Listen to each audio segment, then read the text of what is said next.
Hello बच्चों, मैं मधुमाला आप सबका स्वागत करती हूँ हमारी आज की कक्षा में।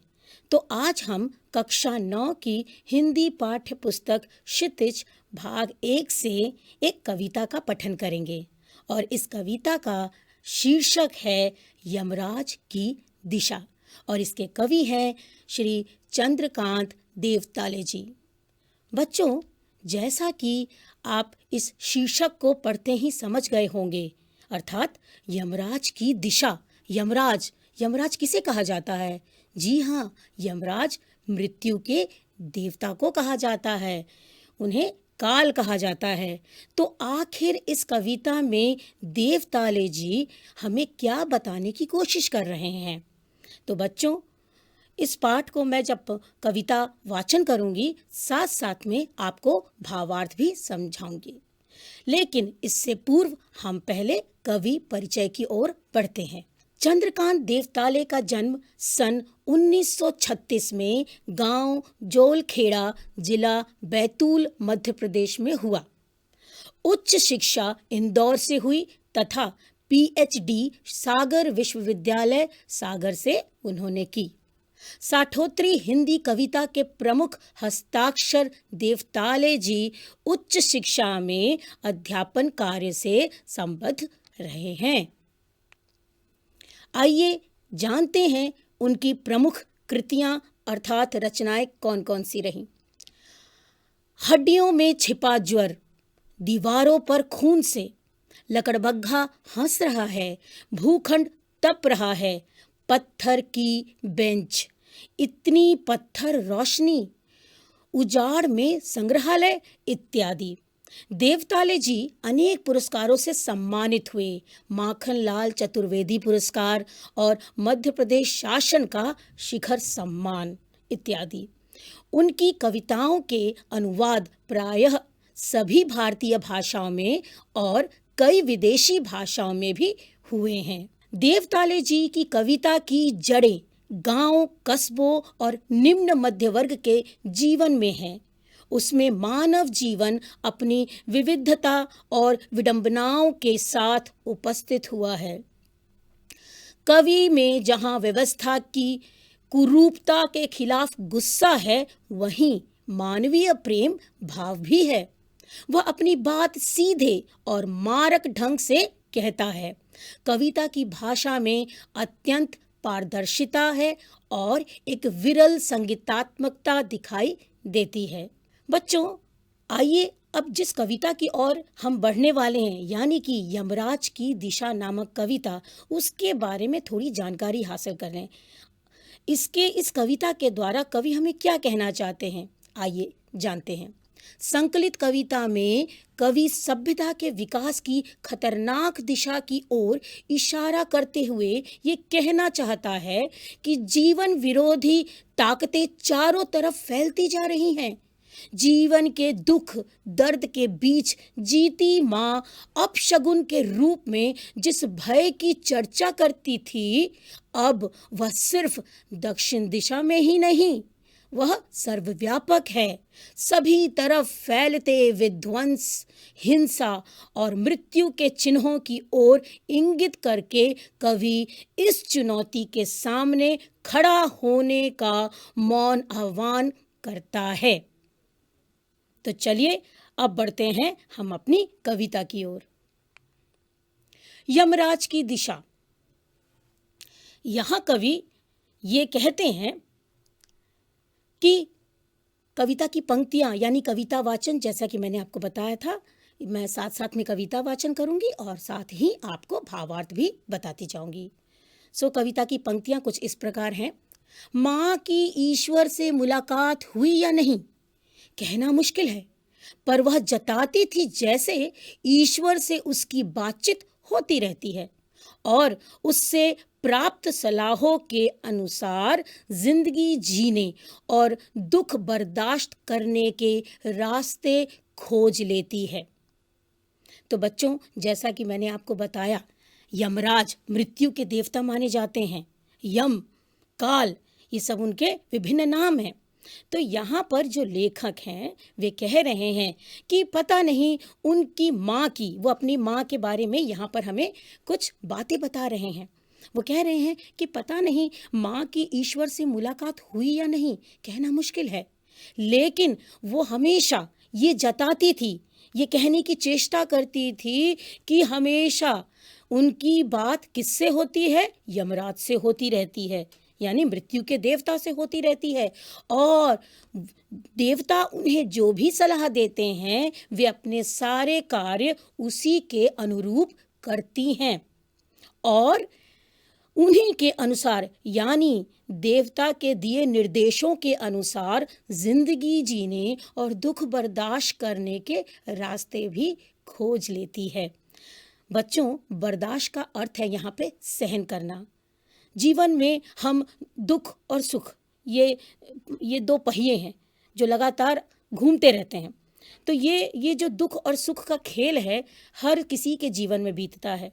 तो इसे ही झेलने के लिए, मुश्किल घड़ियों में लड़ने के लिए जो हिम्मत आती है, उसे कहाँ से आती थी? ऐसा माना जाता है कि वो ईश्वर से ही बातें करती हैं और ये जो शक्ति उनके अंदर आती है वो ईश्वर के द्वारा ही आती है। तो आइए बढ़ते हैं इसके भावार्थ की ओर। कवि अपनी माँ को याद करते हुए कहता है कि उसकी माँ और मृत्यु के देवता यमराज की कभी भेंट हुई या नहीं, ये कहना कठिन है, परंतु वह हमें अर्थात कौन? हमें अर्थात लेखक अपनी माँ की बातें बता रहा है। तो हमें बातचीत में ये संकेत देती थी कि जैसे वह ईश्वर से बातचीत करती रहती है और उसकी सलाह, उसकी अर्थात देवता के सलाह के अनुसार ही वो अपने सारे काम करती रहती है।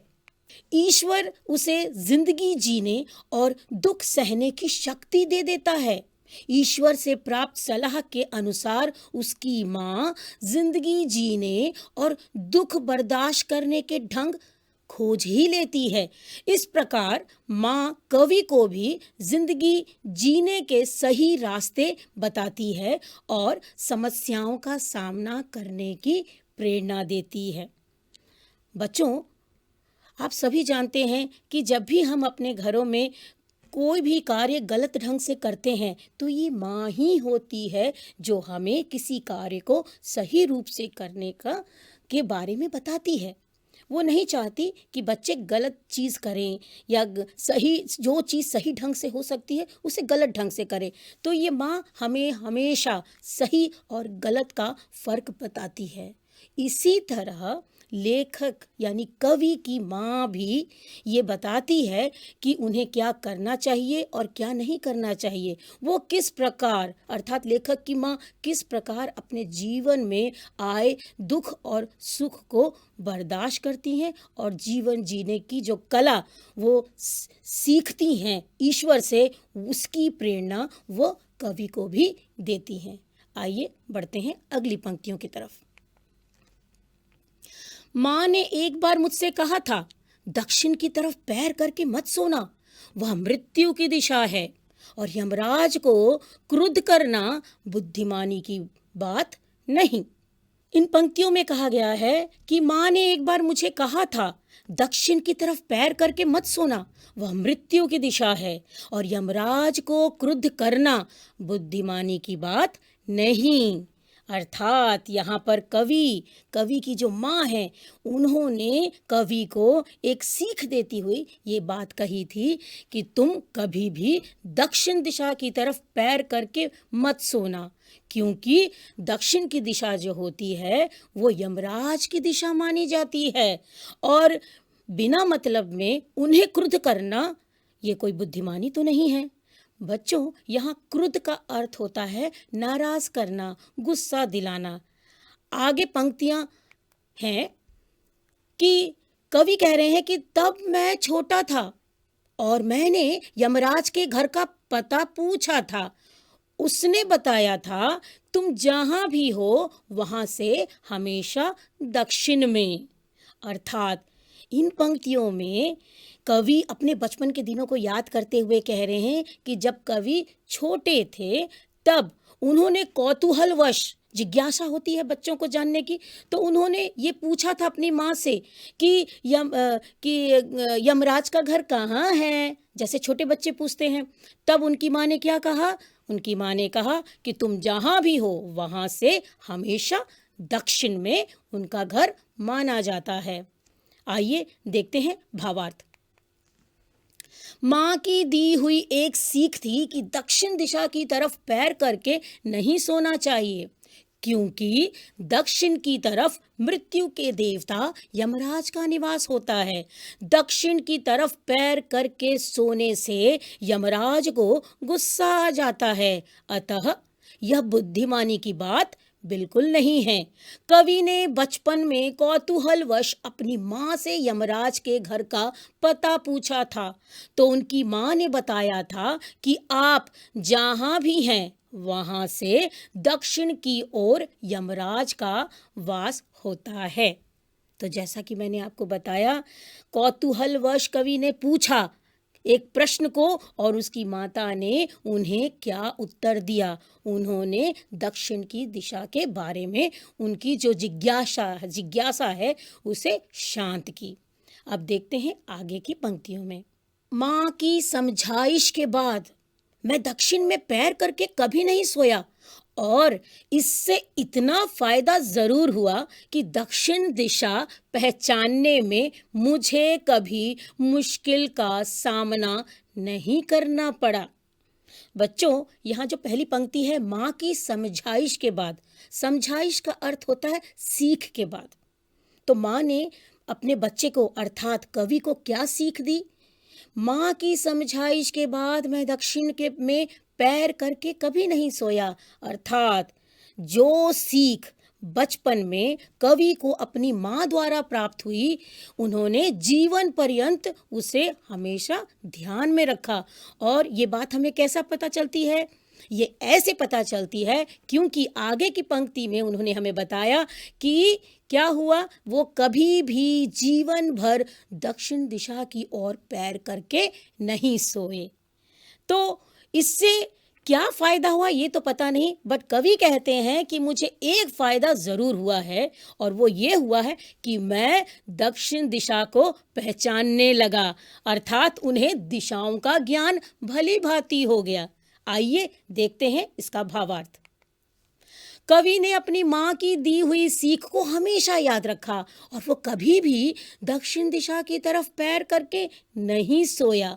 कवि आगे कहता है कि इससे और कोई लाभ हुआ हो या नहीं, पर इतना लाभ तो जरूर हुआ कि उन्हें दक्षिण दिशा पहचानने में कभी कोई परेशानी नहीं उठानी पड़ी।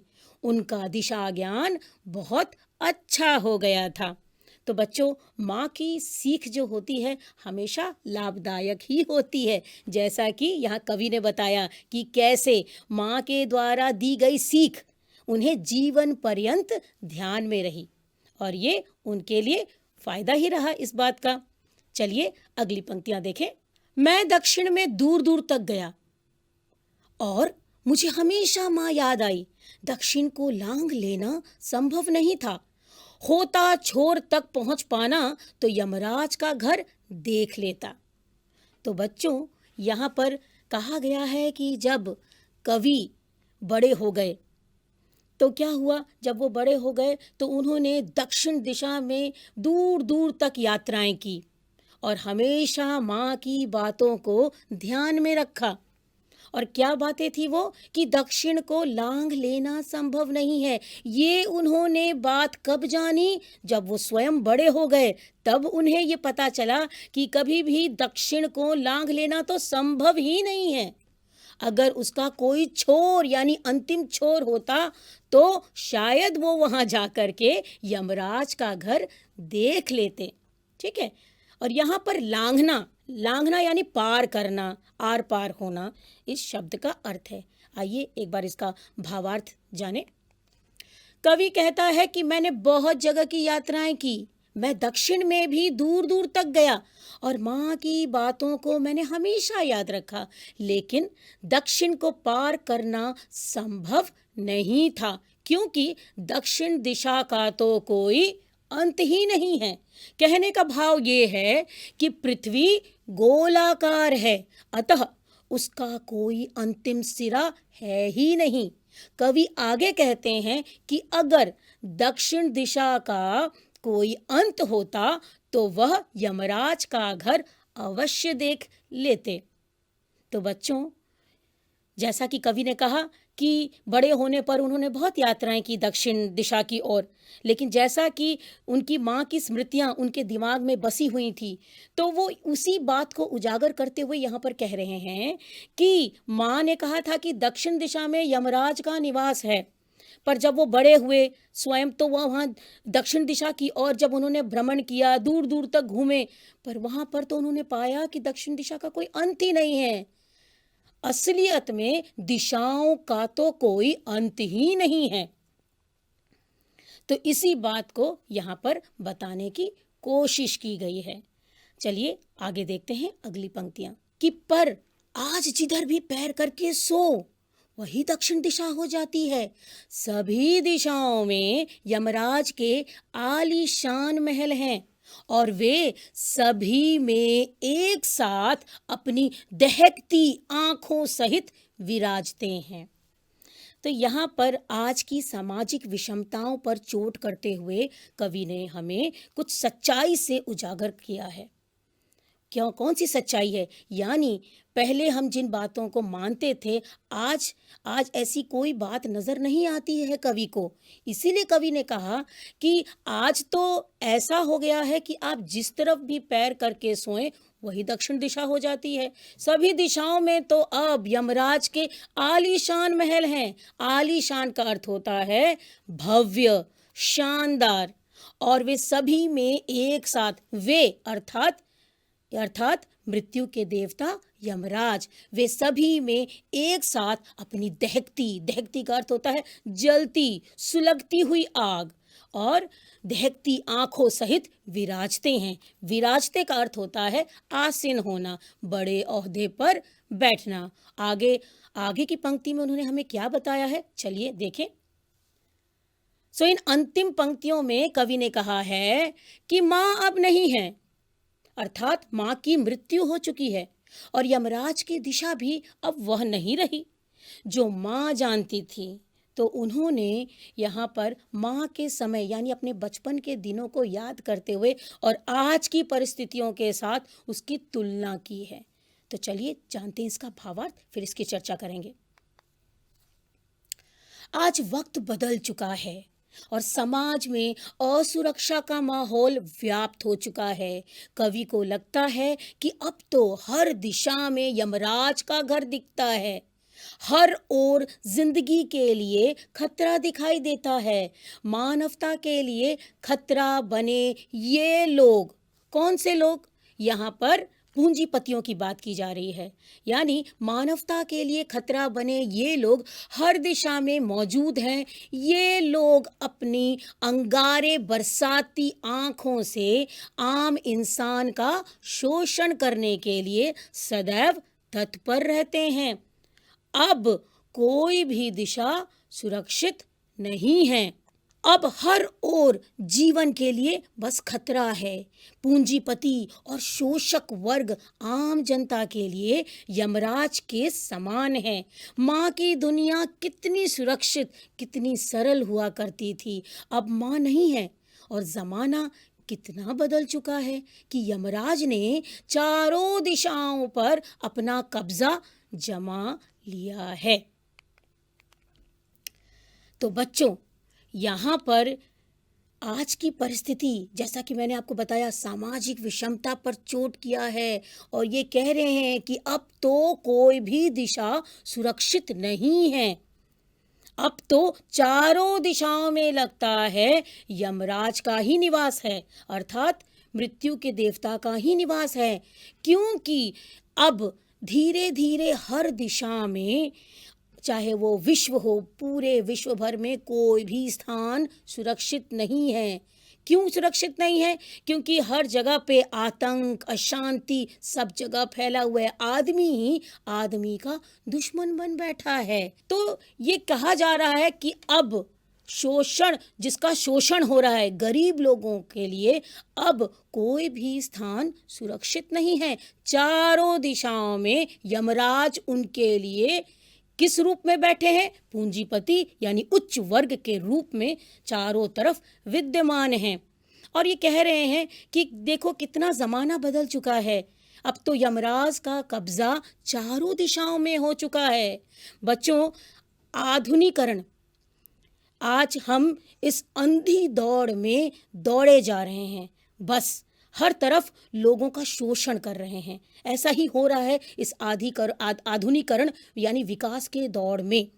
हम आंख बंद करके भ्रष्टाचार, लालच, ये सारी चीज़ें आंख बंद करके की जा रही है और हर तरफ शोषक वर्ग है और शोषण जिसका किया जा रहा है वो वर्ग अब कहीं पर भी सुरक्षित नहीं है। दुनिया के किसी भी कोने में वो जाएगा, यमराज हर जगह उपस्थित है। तो इसी बात को यहाँ पर कवि ने उजागर किया है। अब उम्मीद करती हूँ कि आपको यह कविता भली भांति समझ में आ गई होगी। तो बढ़ते हैं हम अपने प्रश्न उत्तर की तरफ।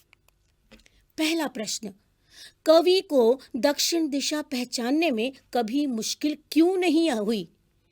तो आपको क्या लगता है, जो पंक्तियां हमने पढ़ी, जो कविता हमने पढ़ी, उसमें इसका उत्तर छिपा है। ये बताया गया है कि कवि को क्यों कभी भी जीवन पर्यंत कभी भी दिशा पहचानने में कोई मुश्किल आखिर क्यों नहीं हुई। आइए देखते हैं इसका उत्तर। कवि को दक्षिण दिशा पहचानने में कभी मुश्किल इसलिए नहीं हुई क्योंकि कवि की माँ ने उन्हें बताया था कि दक्षिण दिशा में यमराज का निवास स्थान होता है, अर्थात वह मृत्यु की दिशा है। कवि की माँ ने यह भी बताया था कि दक्षिण दिशा की ओर पैर करके कभी नहीं सोना चाहिए, वरना यमराज को गुस्सा आ जाएगा या वो गुस्सा हो जाएंगे। माँ की बातों का पालन कवि ने जीवन भर किया, इसलिए उन्हें दक्षिण दिशा को पहचानने में कभी मुश्किल नहीं हुई। बढ़ते हैं अगले प्रश्न की ओर। कवि ने ऐसा क्यों कहा कि दक्षिण को लांघ लेना तो संभव ही नहीं था? ये बात उन्होंने कब जानी? मैंने आपको कविता के मध्य में ही बताया था कि जब वो बड़े हो गए थे, क्योंकि जब वो छोटे थे तो उन्हें माँ जो समझाती थी, बताती थी, सीख देती थी, वो उसे सीखते थे।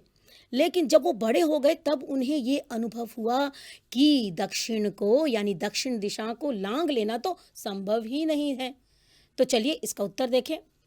कवि अपनी माँ के कहे अनुसार जीवन भर दक्षिण दिशा की ओर पैर करके नहीं सोए थे, क्योंकि उन्हें भय था कि वह मृत्यु की दिशा है और इसी कारण से दक्षिण दिशा को लांघना कवि के लिए संभव नहीं था। चलिए अगला प्रश्न की ओर बढ़े। अगला प्रश्न है हमारे सामने, कवि के अनुसार आज हर दिशा दक्षिण दिशा क्यों हो गई है? क्योंकि बचपन में तो उन्हें बताया गया था कि दक्षिण दिशा ही यमराज की दिशा है, मृत्यु की दिशा है, तो लोग वहां उस तरफ पैर करके नहीं सोते थे। लेकिन आज परिस्थिति बिल्कुल बदल गई है।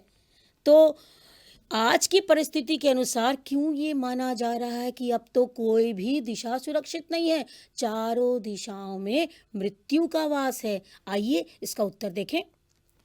कवि के अनुसार आज हर दिशा दक्षिण दिशा है। दक्षिण दिशा से तात्पर्य क्या है? इसका अर्थ है मृत्यु या काल की दिशा से है।